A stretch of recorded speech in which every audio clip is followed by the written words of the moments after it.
G'day fellow miners and welcome back to my Feed the Beast Unleashed test world. This is Feed the Beast Unleashed, Armitage Explains, and today we are going to be looking at Minefactory Reloaded block, the Slaughterhouse. This is a block, for those of you that follow me, that don't follow Slipgator, you should, but Slip did a Hermitcraft Feed the Beast episode and where he used the Slaughterhouse.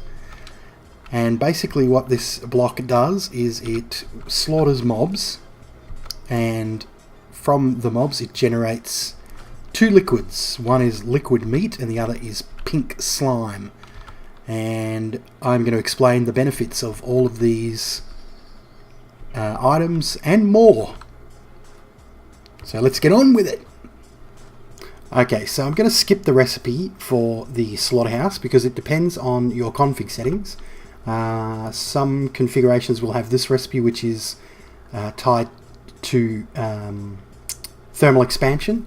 Some will have the default recipe, which is just the Minefactory Reloaded recipe. It depends on how your configs are set up.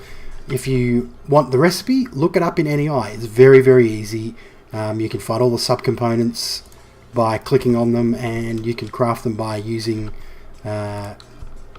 shift clicking the question mark into a crafting bench if you have the components. But the first thing I want to look at is the range that the Slaughterhouse has. You can see it's marked out by this red square. It's a 5x5 area, and if any part of a mob passes into this square, it is an eligible target for the Slaughterhouse to kill. Okay, next we're going to have a quick look at the GUI for the Slaughterhouse. It's fairly typical of most MFR machines. It has 3 bars, an idle ticker, a work ticker, and an energy bar. It also has this tank indicator for the internal storage for liquids. Okay, so now that we've covered a few of the basics, the area of effect and the GUI for the Slaughterhouse, we're going to do a little bit of a demonstration to show you what this machine is capable of doing. You can see it killed those cows very quickly. It's dropped their leather on the ground, and it has generated a little bit of liquid meat. So 212 millibuckets, so just under a quarter of a bucket from 3 cows. Let's put in a 4th cow. Let's see whether we get our tickers going down. 318. So it's about 106 per cow, I guess, round about that, around 100 millibuckets per cow. Another interesting feature of the Slaughterhouse is that it can differentiate between adult animals and baby animals. So any babies that are in front of the Slaughterhouse are safe until they grow up to be adults, and we can simulate this by giving the baby cow a growth syringe. And you'll see as soon as this ticker gets down, boom, dead cow. Okay, so we're going to have a look at a really basic automated breeding / slaughterhouse system. So we have the Slaughterhouse here. We have our breeding pair in a separate pen. And now I'm going to put down a breeder, which will pop here. We will fill the breeder with wheat. This will require power, which I'll run to it in a minute. And then we're going to place a chronotyper here. And a chronotyper basically moves one either babies or adults. So we're going to set it to move babies. So it's going to take the babies out of this pen when they breed and pop them into this pen. And lastly, we're going to put in a veterinary station, which we won't use immediately. And we will fill that with growth syringes. Oop.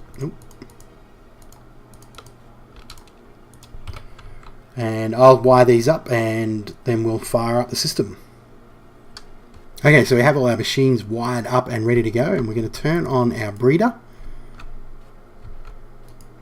See the idle ticker coming down.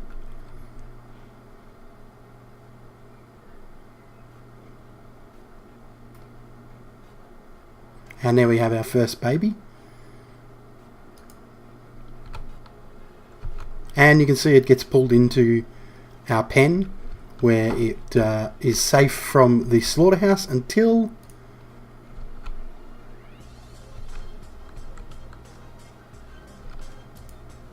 it gets an injection from our vet station. And there we go, it's now an adult cow, and the slaughterhouse will tick down and slaughter it. There we go. So that's a really easy way to automate your slaughterhouse. Okay, so now that our little automated farm is producing a nice amount of liquid meat, you might want to ask yourself, what are we going to do with it? Well, what you want to do is you want to pipe it out of your slaughterhouse to start with, and we are just going to run this pipe over this way like so, and you want to pipe it into this machine here, which is called the meat packer. You can of course pipe it into a tank if you like, but the meat packer is basically what this liquid meat is designed for. And you can see now that as the meat packer fills up with liquid meat and does its job, it is producing these meat ingots. Beautiful. And these meat ingots can be cooked. Raw meat ingots can be cooked into cooked meat ingots, or crafted into raw meat blocks. When they're cooked into raw meat ingots, they can be crafted into cooked meat blocks, and the cooked meat ingots can be eaten, can be consumed in the same way as steak or pork, and they're the same as a steak. One other thing that you will get from your slaughterhouse is a secondary liquid, and let's see if we can. There, yeah, it doesn't look like we're going to get any, but you get a liquid called pink slime. Don't know whether there's any in that. No, it's empty. Yeah, so you get a liquid called pink slime. Actually, we'll put this over here and the pink slime can be used to spawn a pink slime,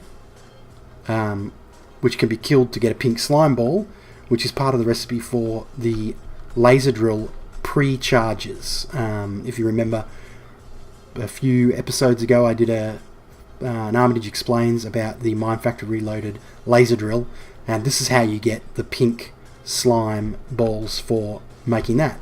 So that's pretty much it, guys. That's the slaughterhouse and some of the attached blocks that can be used with it. I hope you enjoyed this little video. Thank you for watching, and keep on digging.